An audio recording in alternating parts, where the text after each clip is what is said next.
Hey, Dr. Rice asked if I would record a video on how I use SciWheel, so that's what this is, and hopefully I am with you all and can answer some questions. But at the time this will be playing, will be on the road to a conference.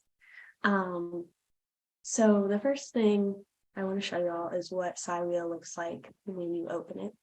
This is the dashboard.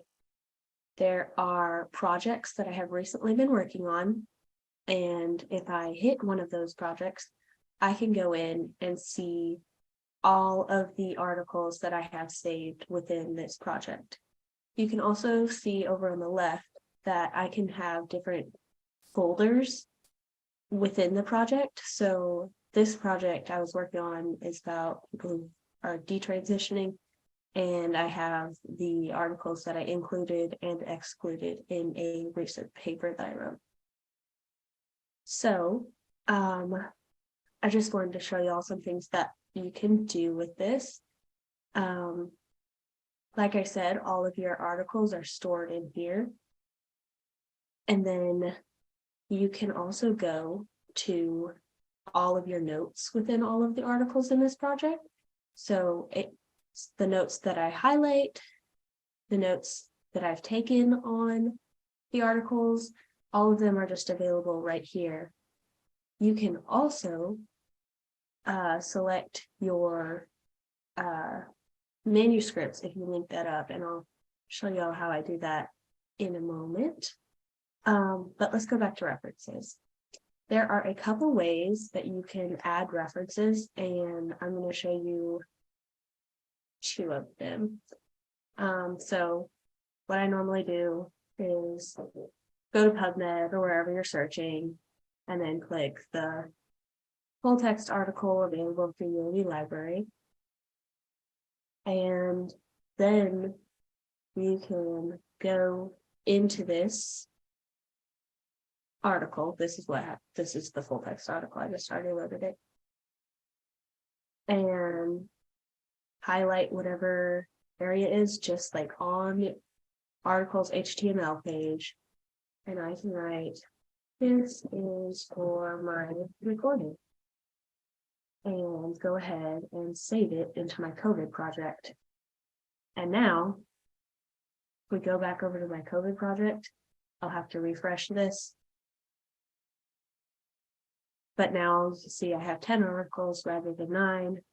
This article that we were just looking at is here, and so are my notes on it, and we have the whole citation. And of course, you always want to review the citation before you use it for any citation for any automatic citation. So let's see, APA 7. This one would need to be edited. It has some capital letters where they should be lowercase, but basically everything's all there for you, and all you did was highlight some text on a web page, and that's probably one of my favorite pieces about SciWheel. You could also go in, hit the full text article, and then download the PDF, and then go back in to your SciWheel and hit import references, PDFs, and this is on my computer. So downloads, this is the article I just downloaded, and upload it.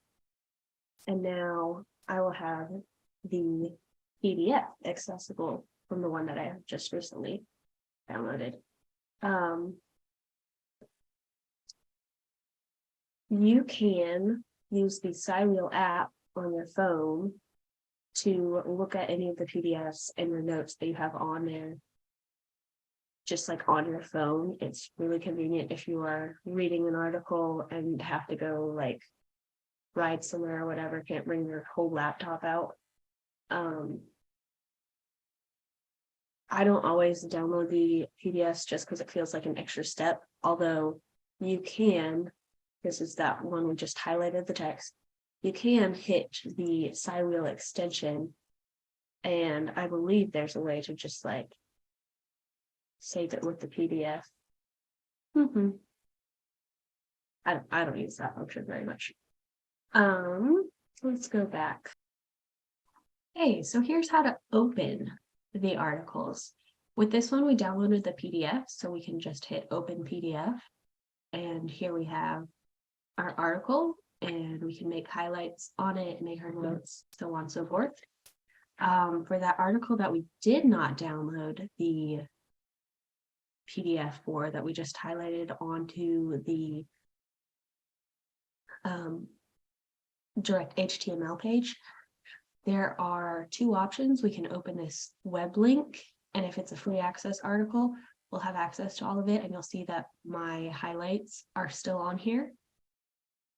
And if it's not an open access, we have the ability to put in a proxy link so that you can get it through your institutional access. So I've already logged in and have my proxy link set up, but I will send the proxy link with this video. So cool.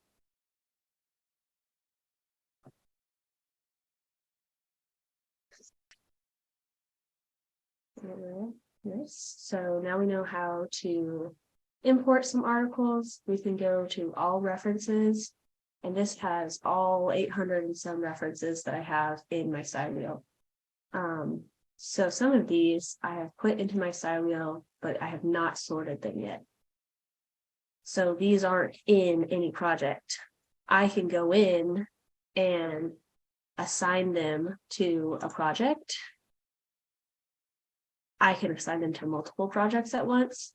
And from right here, I can also make a sub-project if I wanted, like I showed you, I had included and excluded articles earlier. So that is also very convenient. As for the cite while you write function, SciWheel through our institution only works via Google Docs, not Word, which is, I guess, the one con of SciWheel versus EndNote, in my opinion. But it's super easy to use these. I would just be writing here, and I can hit my SciWheel extension. And now my SciWheel is available right here.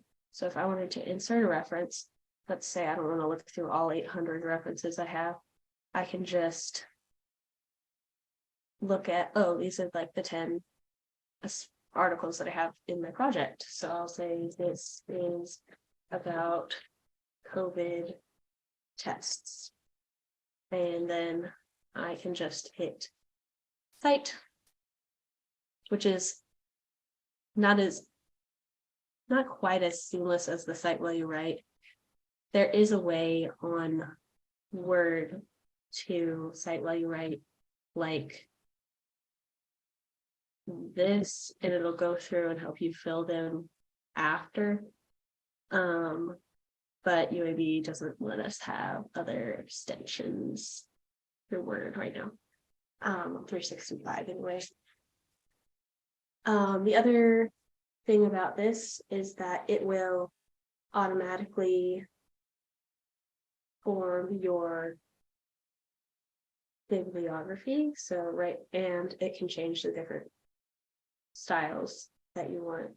So we want to go to APA 7. And let's update both our citations and our bibliography. You'll notice these are in Vancouver. They don't have a comma. When I hit update citations and bibliography, takes a second to load, but there we go. It has our comma, and then it's also started our references right here. And as I mentioned earlier, some of these articles have capital letters that shouldn't. So you can go in and edit them. So let's see, this is the on article. We can go back into our COVID folder, and there's a convenient search feature. You can use this throughout all of your references, throughout just some of them. And let's edit the metadata. Fix them. If they were wrong, you can hit edit metadata and change the authors, the DOI, and anything you want. You can update it from right here, and then it will go in and update all of your articles that you're working on online next time you go in and refresh them by hitting update citations and bibliography, which is really convenient. It just does it for your papers, for your library. I really like that feature of it. It also has pulled the abstract out automatically, which is really convenient if you are going through and looking at different a bunch of different articles at once, and you're just wanting to skim through their abstracts. It's right there. You don't have to pull anything out. It's just so simple.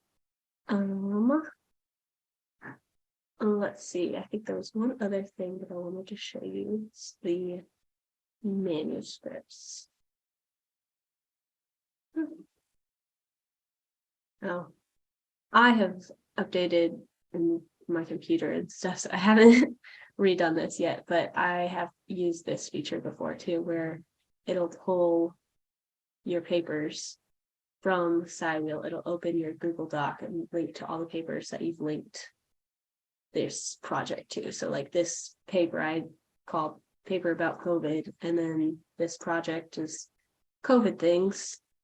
So in the future, I might link those two things together so I can easily just from this project go to my Google Doc, or like I said, my Google Doc in here already has all of this accessible to insert my citations or, access that project. I don't think I have anything else. So I am going to end this recording, and let me know if y'all have questions about it.